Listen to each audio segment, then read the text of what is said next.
You know, it's just awfully good that someone with the temperament of Donald Trump is not in charge of the law in our country. Yeah, because you'd be in jail. Secretary Clinton.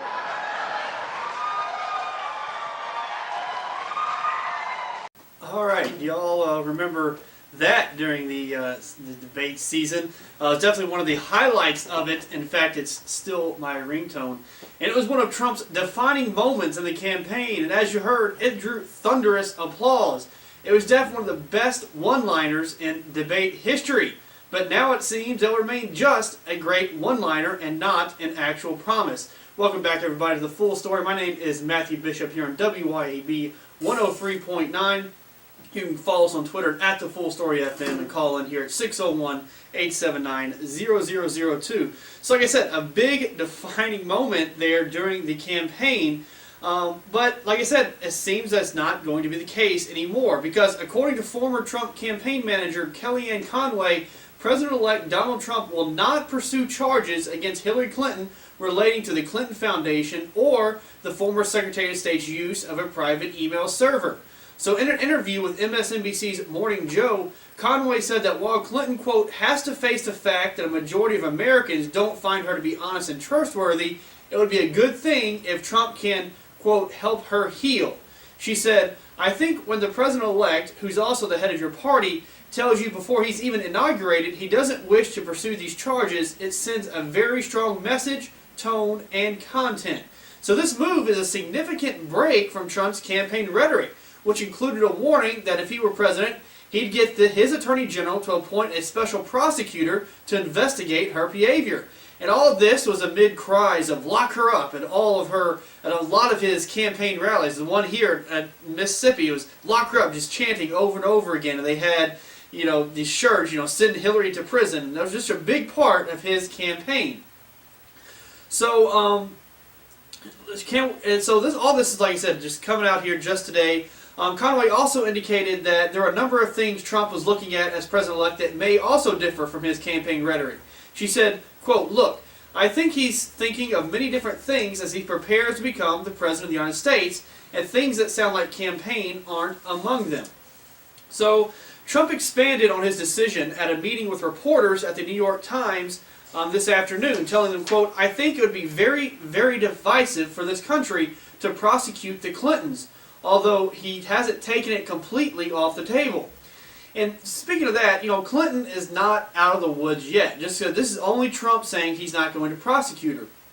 I mean, this doesn't stop or prevent congressional Republicans from opening investigations and then referring them to the Justice Department for charges. And he could also still put in a special prosecutor to look over it, but he said he himself is not going to be the one actually pressing charges. And to me, I think this is the best avenue. So half of the people in this country are hurting. And some even downright hate the other half who voted for Trump. I mean, if Trump prosecuted Hillary out of the gate, this would only further divide the country, which is not what we need right now. I have said before the election that we need a commander-in-chief that can bring the people together to mend the wounds that Obama and the Democratic Party have cut through us very deeply. It's very deep wounds that we're going to have to mend. But so I think by him saying, okay, we're not going to go after, or I personally am not going to go after, I think it's going to help with a lot of these Clinton supporters, especially these Clinton supporters who are out there. You know, these Clinton supporters they're crazy. You know, they're still going to go out there. They're still going to be, you know, protesting the streets. But by doing this, he doesn't egg it on. He doesn't give them more fuel to the fire.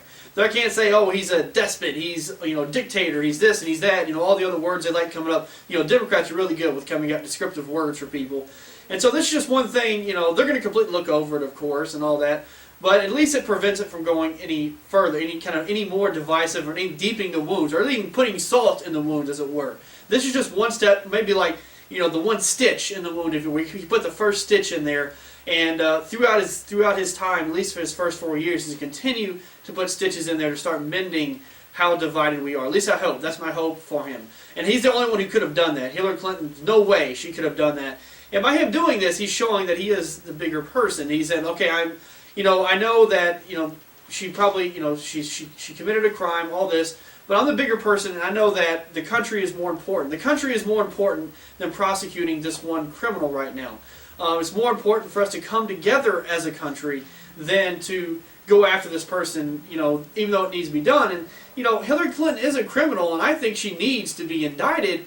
I just don't think the president is the right person to do it, and right after the election is not the right time either.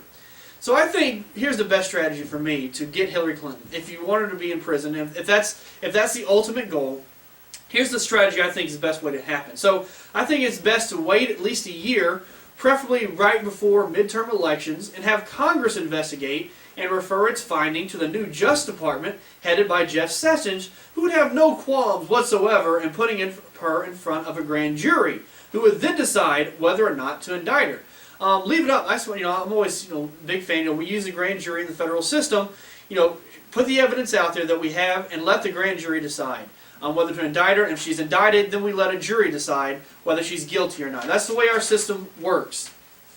So this not only serves the purpose of being, I think, a more fair trial for her, in that the heat of the election has passed. She does become a defendant, so she has, certain constitutional rights. And I think with it putting it off, kind of the heat of the elections kind of pass, and all that furor over the election, all that's passed. Which I think she gets a little bit more of a fair trial, both for her and for the government. But it's also good politically for Republicans looking for re-election during the midterms. So, we're getting close to the midterms, and they need something to kind of give them a boost, so they investigate Hillary Clinton or whatever. Or maybe that's not the good, option for them. You have to really see what the political environment is at the time. And if the political environment is good to prosecute her for that, congressional Republicans can do that. And Donald Trump, with Jeff Sessions, they're not going to be like Loretta Lynch and impede the investigation in any way. If that's what Congress wants, they're going to let Congress do what they want. Or if the FBI reinvestigates it, outside of legislature, if the FBI investigates it and they believe charges should be proffered, then they're not going to stand in the way of the FBI like we've seen Loretta Lynch do. They're going to say, okay, let justice take its course, as it were. Let the Justice Department do its job. Let the FBI do its job, and we can come to a fair. She, like I said, she becomes a defendant, so we can come to a fair result for her and all of her victims, which were the American people.